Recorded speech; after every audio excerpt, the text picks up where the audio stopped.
Hello friends, नमस्ते। Divi's education में आपका स्वागत है। चलिए हम जो आज बात करेंगे वो जनपद से संबंधित बात करेंगे। इससे पहले मैंने जनपदों के बारे में एक शॉर्टकट वीडियो भी डाला था जिसमें 16 महाजनपदों की जो राजधानियां हैं उनके बारे में बताया गया था कि कौन कौन सी राजधानियां हैं, कौन कौन से महाजनपद हैं, उनकी शॉर्ट ट्रिक भी बनाई थी, वो मैंने वीडियो अपलोड कर दी थी। आज हम पढ़ेंगे राजस्थान के महाजनपद। जो राजस्थान के महाजनपद हैं उनमें 4 प्रमुख जनपद रहे हैं। उन जनपदों की हम बात करें तो कि राजस्थान में ये जनपद हैं वो कैसे आए, इन जनपदों के बनने के पीछे क्या कारण थे। अगर शॉर्ट टर्म में बात करें, एज ए कॉम्पिटिटिव एग्जाम्स के अकॉर्डिंग हम बात करें तो हम कह सकते हैं कि जो राजस्थान में महाजनपद हैं वो जब भारत में यूनानी आक्रमण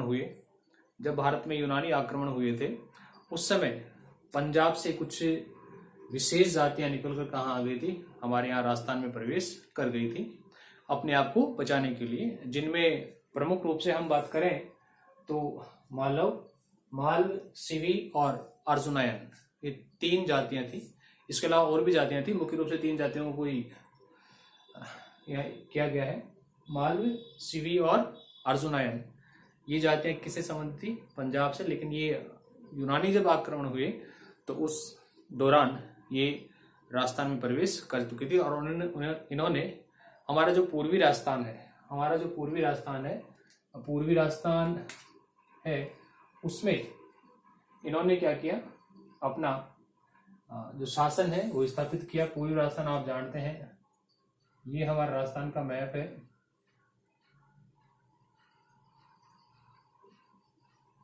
तो ये वाला हिस्सा ये क्या है? पूर्वी राजस्थान है ना।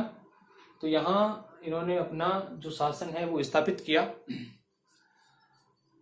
मैंने लिखा भी है कि यूनानी आक्रमण के कारण पंजाब की मालव, सिवी, अर्जुनायन आदि जातियां राजस्थान में आई और यहीं निवास करने लगी।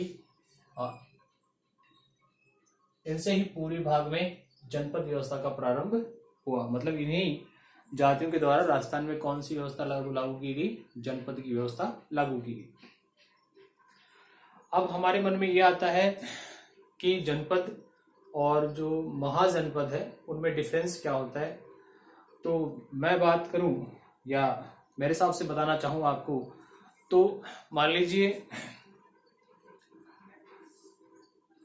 जयपुर में आमेर है, उस आमेर को हम क्या करें, एक जनपद मान लेते हैं। केवल आमेर तक ही सीमित है, उसकी शासन व्यवस्था कहाँ तक है? आमेर तक ही सीमित है। तो वो क्या बन गया? जनपद। अगर वही आमेर अगर आसपास के क्षेत्र को अपने अंडर में लेता है, अपने कवर में लेता है, तो फिर वो आमेर जो जनपद था वो क्या बन जाएगा? महाजनपद बन जाएगा।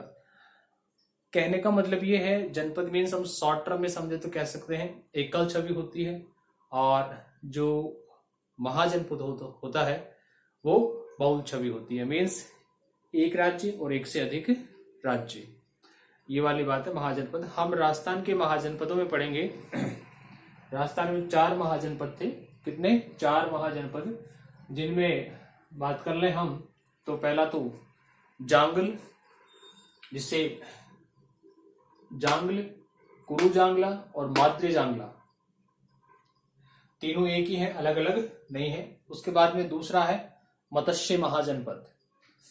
इसके बाद में जो तीसरा है वो है सुरसेन, और जो चौथा है वो कौन सा है? सिवी। ये 4 महाजनपद हैं जो राजस्थान में मुख्य भूमिका निभाते हैं। अब इनके बारे में हम थोड़ा सा नॉलेज कर लें कि आखिर ये जो जनपद है वो क्या है और क्या नहीं है, कैसे इनका विकास हुआ और ये कैसे बने। तो हम चलते हैं जांगल प्रदेश या जांगल महाजन, इसे कुरु जांगला और माद्रे जांगला का नाम दिया गया। ये जो इसकी स्थिति है, इसकी जो भाई कहाँ तक फैला हुआ है, किन किन को मिलके बना हुआ है, तो ये जो बना हुआ है वो किससे, बीकानेर और जोधपुर से। किससे, बीकानेर और जोधपुर से। अब ये बीकानेर और जोधपुर से बना हुआ है, तो इसकी ये बात कौन कहता है, महाभारत काल की बात है। महाभारत में बताया गया है, महाभारत काल के समय बताया गया है कि जो जांगल या कुरु जांगला या माद्री जांगला जो है वो किनसे मिलकर बनता है, बीकानेर और जोधपुर से मिलकर बना हुआ था। इसकी राजधानी जो है कौन सी है, अहिछत्रपुर। राजधानी क्या है, अहिछत्रपुर। और जो अहिछत्रपुर है वर्तमान में क्या कहलाता है, नागौर। क्या कहलाता है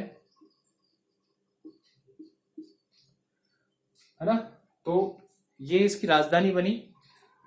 फिर जांगल जो क्षेत्र है, तो अधिकतर इसमें जो शासन व्यवस्था है वो बीकानेर के द्वारा संपादित की गई। किसके द्वारा, बीकानेर के द्वारा। किसके द्वारा की गई, बीकानेर के द्वारा।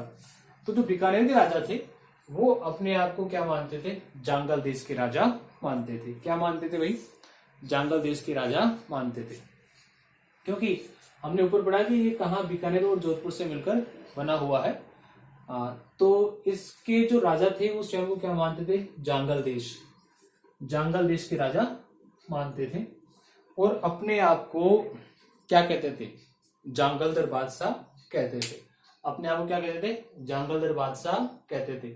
और इन बीकानेर के राजाओं के द्वारा जो उनका राज चिन्ह था, जो राज चिन्ह था उसमें भी किसका प्रयोग किया गया, इस सिंबल का प्रयोग किया गया। किसका प्रयोग किया गया, जांगलदर बादशाह का प्रयोग किया गया। तो डियर फ्रेंड, ये था जांगल बिल्कुल शॉर्ट टर्म। इसमें वो मैं फिर रिपीट कर रहा हूँ कि कॉम्पिटिटिव एग्जाम चाहे कोई सी भी हो, उसमें इनमें से क्वेश्चन पूछे जाएंगे, आई 100% श्योर। साथ ही मैं ये कहूंगा कि जो रीट है उसका जो लेवल है वो इनसे बाहर नहीं जाएगा। आगे हमारा जो अगला टॉपिक होगा वो होगा मत्स्य महाजनपद। मत्स्य महाजनपद की बात कर लें तो हमने हमारे जयपुर के जो आसपास का एरिया है, जयपुर के आसपास का जो क्षेत्र है वो किस में काउंट होता है, मत्स्य महाजनपद में काउंट होता है। अब जयपुर के आसपास वाला जो क्षेत्र है उसमें आप अपने अलवर को ले सकते हैं और किसको ले सकते हैं, भरतपुर को ले सकते हैं।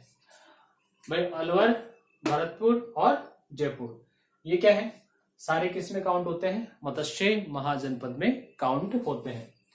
अब बात करें कि इसका जो विस्तार है वो कहां तक फैला हुआ है, इसका विस्तार कैसे है, तो मैंने लिखा है कि ये जो मत्स्य जनपद है वो चंबल पहाड़ियों से, चंबल की जो पहाड़ियां हैं उनसे शुरू होकर, स्टार्ट होकर कहां तक चलता है भाई, सरस्वती नदी तक। सरस्वती नदी तक इसका विस्तार माना जाता है। मत्स्य महाजनपद की राजधानी की बात करें तो इसकी राजधानी विराटनगर थी, लेकिन वर्तमान में इसे क्या नाम दिया गया है, बैराट। जो वर्तमान में क्या कहलाती है, बैराट कहलाती है। मत्स्य महाजन की बात करें तो इसमें इसकी जानकारी हमें मौर्य जो साम्राज्य था, मौर्य वंश था, उसमें देखने को मिलती है। लेकिन मौर्य वंश में भी कब, बिंदुसार के बाद में। बिंदुसार से पहले जितने भी राजा महाराजा हुए, सम्राट हुए, उनके समय में नहीं मिलती, बल्कि जो बिंदुसार था उसके बाद में इसकी जानकारी मिली है। किसकी, मत्स्य महाजनपद की।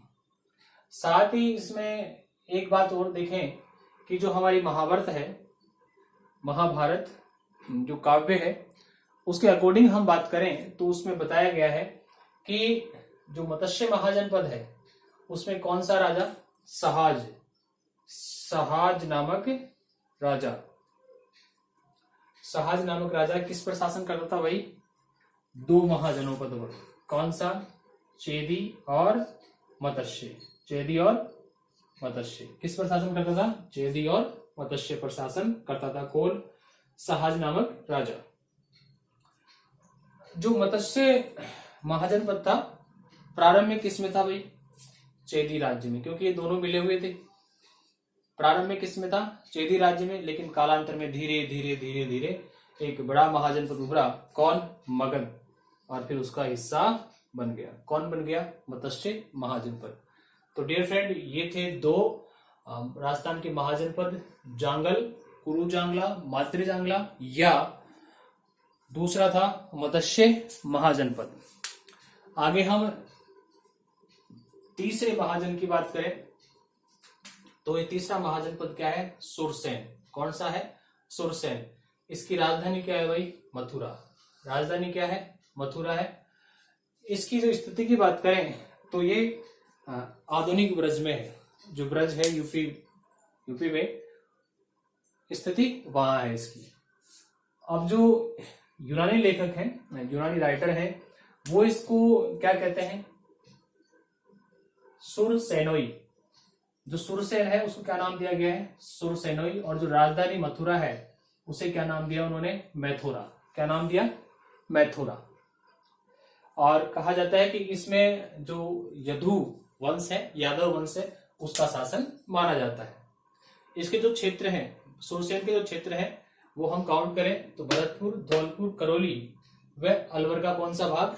पूर्वी भाग। अलवर पूरा नहीं बल्कि अलवर का कौन सा भाग? पूर्वी भाग में फैला हुआ है कौन?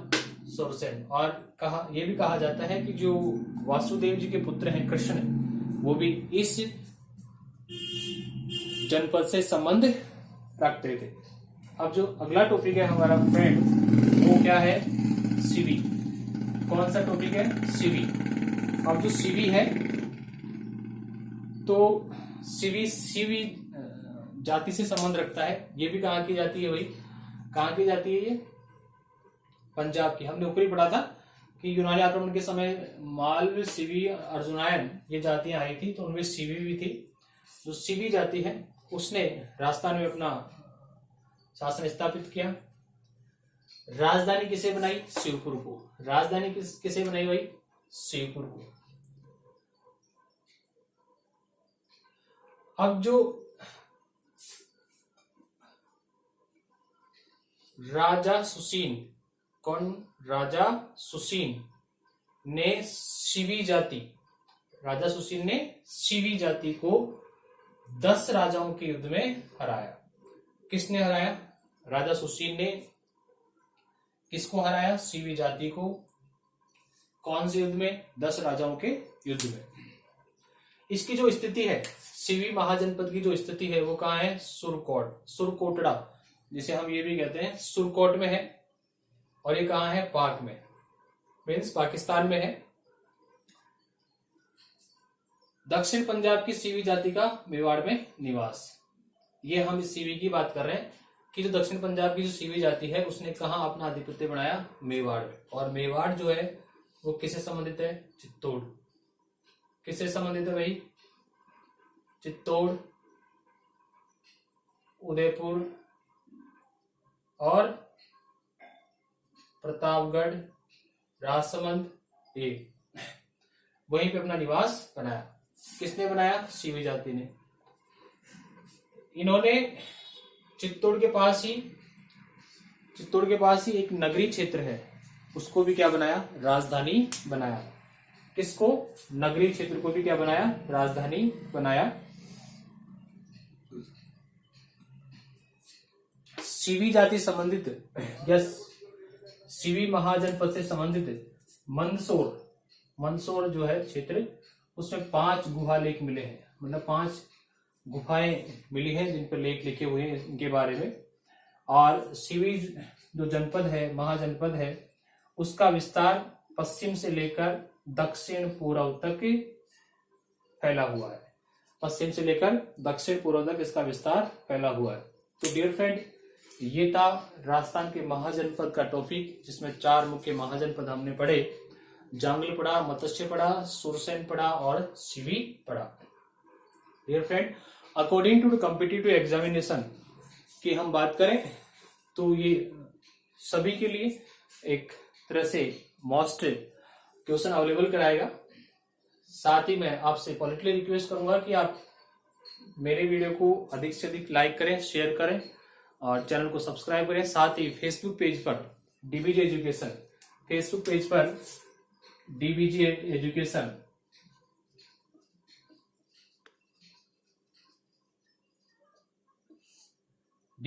को भी क्या करें आप? लाइक और शेयर करें। आपको वीडियो से कितना नॉलेज मिल रहा है, कितना आपने अचीवमेंट किया है, आपको इनके बारे में और क्या जानकारी है, वो भी आप मुझे क्या करें, कमेंटमेंट के जरिए या कमेंट्स बॉक्स में कमेंट्स लिख के मुझे बताएं कि सर आपने ये बताया है, इसमें ये ऐड और होना चाहिए था। तो आई थिंक मैं अगली बार जब भी हम अगला वीडियो बनाएंगे तो उसको ऐड जरूर करेंगे। जय हिंद, जय भारत।